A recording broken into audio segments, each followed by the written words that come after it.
Hello friends, welcome to Insight Study Forum. Insight Study Forum परिवार में आप सभी का स्वागत है। आज के इस वीडियो में हम लोग यूपीएससी प्रीलिम्स 2020 के कुछ इंपॉर्टेंट क्वेश्चंस डिस्कस करेंगे, जिसमें आपके सामने एक क्वेश्चन दिख रहा है, कृषि में फर्टिगेशन के क्या लाभ हैं। तो आपको फर्टिगेशन के प्रॉफिट बताने हैं। तो सबसे पहले तो आप ये समझ लीजिए फर्टिगेशन क्या है। फर्टिगेशन में आपको दो वर्ड्स समझ में आ रहे हैं, एक फर्टिलाइज़र और एक इरिगेशन। इन्हीं दो वर्ड से मिलकर के ये बना है, यानी कि फर्टिलाइजर्स एंड इरिगेशन।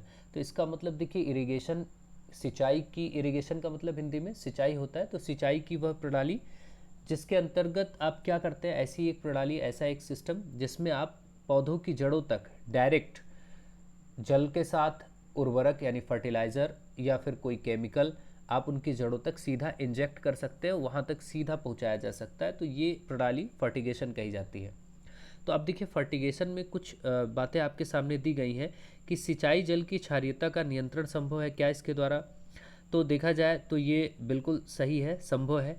क्योंकि आप सोचिए, जब आप किसी भी प्लांट में उसकी जड़ों तक सीधा आप कोई भी उर्वरक, कोई भी रसायन यानी केमिकल पहुंचा सकते हैं, तो उसकी क्षारीयता का भी नियंत्रण कर सकते हैं, यानी कि उसकी एल्कलाइनिटी को भी कंट्रोल किया जा सकता है।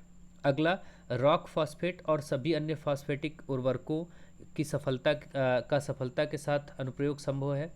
देखिए, यहाँ पर सभी वर्ड आया है कि सभी के सभी अन्य फॉस्फेटिक उर्वरकों का प्रयोग है, तो ऐसे ऑप्शंस अक्सर गलत ही हो जाते हैं और ये डाउटफुल रहते हैं।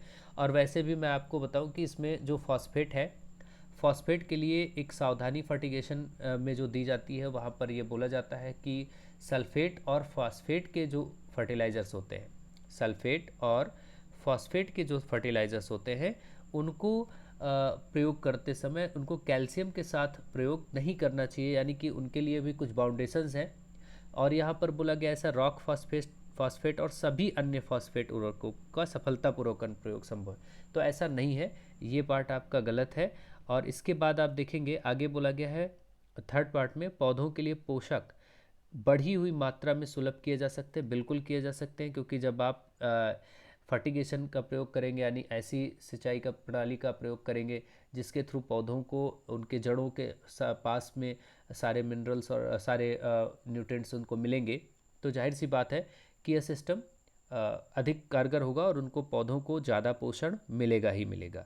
इसके बाद अगला पार्ट आप देख रहे हैं, बोला गया रासायनिक पोषकों के निक्षालन में कमी संभव है। निक्षालन का मतलब होता है लीचिंग, और लीचिंग का मतलब होता है जैसे कि आप कुछ पानी देते हैं या फिर उसमें कुछ फर्टिलाइज़र डालते हैं वाटर के साथ ज़्यादा मात्रा में, ज़्यादा एरिया लेकर के, तो उसमें उनका कुछ वो उसमें ड्रेन अवे हो जाता है, वो चीज़ नहीं होगी, कम से कम होगी। तो निक्षालन में कमी यानी लीचिंग में कमी संभव है।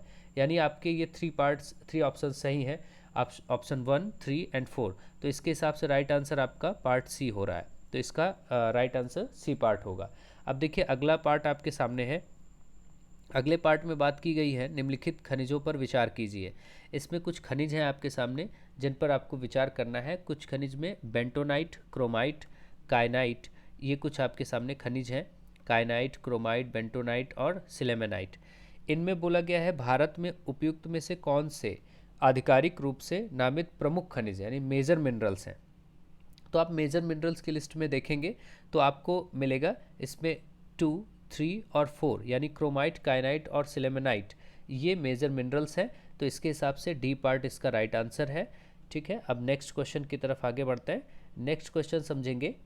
अगले क्वेश्चन में बोला गया है, महासागर औसत तापमान, महासागर औसत तापमान, ओशन मीन टेम्परेचर, इसके बारे में आपसे कुछ प्रश्न किया गया है, कुछ पॉइंट्स दिए गए हैं जिसमें आपको विचार करना है। तो पहला पार्ट इसमें बोला गया है OMT, यानी कि अब देखिए, जैसे महासागर औसत तापमान है, ओशन मीन टेम्परेचर, महासागर का तापमान किन बिंदुओं पर निर्भर करता है, किन चीज़ों पर निर्भर करता है, आपको अच्छे से पता होगा। जैसे कि सूर्य तप जो होता है, ठीक है, सोलर इंसोलेशन की बात कर सकते हैं। और उसके नितल पे, उसके फ्लोर पे, यानी कि ओशन के फ्लोर पे, महासागर के नितल पर बहुत सारे रिजेस होते हैं। रिजेस यानी कि जब वो ज्वालामुखी घटनाएं होती हैं तो अंदर का टेम्परेचर उसके कारण भी बढ़ता है। तो ये कुछ टेम्परेचर होते हैं, तापमान की बात होती है, तो महासागर के तापमान कुछ फैक्टर्स पे निर्भर करता है। हमें सिंपली यहाँ पर ये देखना है कि महासागर का औसत तापमान, ओशन मीन टेम्परेचर के संदर्भ में कुछ बातें हैं। जैसे पहला पॉइंट आपके सामने है, पहले पॉइंट में बोला गया है ओशन मीन टेम्परेचर को 26 डिग्री सेल्सियस समताप रेखा की गहराई तक मापा जाता है। ठीक है, जो जनवरी मार्च में हिंद महासागर के दक्षिण पश्चिम में 129 मीटर पर होती है। तो ये जो 129 मीटर आपको बताया गया है ये गलत है। यहाँ से 50 से 100 मीटर का रहता है, तो ये आपका गलत हो गया। इसके कारण ये पार्ट आपका सही नहीं है। आगे बोला गया है ओशन मीन टेम्परेचर जो जनवरी से मार्च में एकत्रित किया जाता है उसे यह निर्धारित करने के लिए प्रयोग किया जा सकता है कि मानसून में वर्षा की मात्रा एक निश्चित दीर्घकालीन औसत वर्षा से कम होगी या अधिक होगी। ये पार्ट आपका बिल्कुल सही है। तो इसमें आप देखेंगे इसका आंसर हो जाएगा केवल 2, यानी बी पार्ट इसका आंसर है। अब अगले क्वेश्चन की तरफ बढ़ते हैं। अगला क्वेश्चन आपके सामने है, भारत में रासायनिक उर्वरकों के संदर्भ में निम्नलिखित कथनों पर विचार कीजिए। तो आपको क्या करना है, भारत में रासायनिक उर्वरकों के संदर्भ में, ठीक है, जो केमिकल फर्टिलाइजर्स हैं इनके बारे में कुछ बातें बोली गई हैं रासायनिक उर्वरकों के बारे में।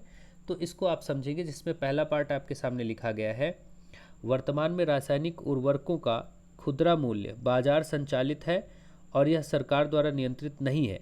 तो ऐसा तो पॉसिबल नहीं है कि सरकार द्वारा वो नियंत्रित ना हो, क्योंकि आपको पता है कि जितने भी केमिकल फर्टिलाइजर्स हैं इसमें गवर्नमेंट आपके एग्रीकल्चर सेक्टर में बहुत सारी सब्सिडीज़ देती है और इसको एग्रीकल्चर में प्रोडक्शन को बढ़ाने के लिए बहुत सारी हेल्प करती है। तो ये तो पॉसिबल ही नहीं है कि उसमें सरकार द्वारा नियंत्रण ना हो, तो इसलिए ये पार्ट बिल्कुल गलत है। तो इसके कारण आप देखें तो ये पार्ट आपका एलिमिनेट हो जाएगा, केवल 1 ये वाला एलिमिनेट हो जाएगा। अब आपके पास क्या है, बी पार्ट है और सी पार्ट है। इसमें बोला गया है अमोनिया जो यूरिया बनाने में काम आता है वह प्राकृतिक गैस से उत्पन्न होता है। बिल्कुल सही है, ये आपको मालूम ही होगा। अमोनिया जिसका फार्मूला NH3 होता है, ठीक है, अमोनिया का फार्मूला NH3 जिसको यूरिया बनाने में काम आता है, बिल्कुल यूरिया बनाने में काम आता है। यूरिया का फार्मूला आपका केमिकल फार्मूला क्या होता है, NH2CO NH2, तो ये बनाने में काम आता है और ये प्राकृतिक गैस से उत्पन्न होता है। ठीक है, अगला पार्ट है सल्फर जो फास्फोरिक अम्ल उर्वरक के लिए कच्चा माल है, वह तेल शोधन खानों का उपोत्पाद है, ये रिफाइनरीज से मिलता है। ये बिल्कुल सही है, रिफाइनरीज से सल्फर मिलता है। तो थर्ड पार्ट भी इसका सही है। इस तरीके से आप देखेंगे कि इसका जो आंसर निकल रहा है वो B part is the right answer for this question. तो आई होप आप सभी को बहुत अच्छे से ये सारे क्वेश्चन समझ में आ रहे होंगे कि इनके आंसर्स क्या होंगे।